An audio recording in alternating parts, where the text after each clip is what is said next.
Here's another one. My business has a mix of trade and investment activities.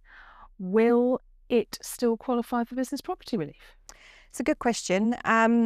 So the proposed legislation, other than the £1 million limit, it hasn't actually changed any of the other conditions for BPR.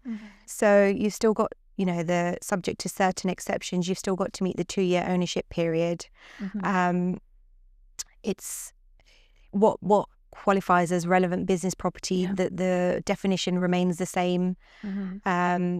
Whether there's any sort of accepted assets, assets that don't qualify for BPR, that again remains the same. So if you've got surplus cash that's in the business, or if you've got investments that aren't used as part of the business, that would restrict the relief. But that's not any different to prior to the 30th of October. And just remind us again, what proportion of the overall value of the business would be sufficient for it to be disqualified by virtue of holding non-business assets? So it's not actually defined by legislation, but an evolving body of case law has defined it to be 50%.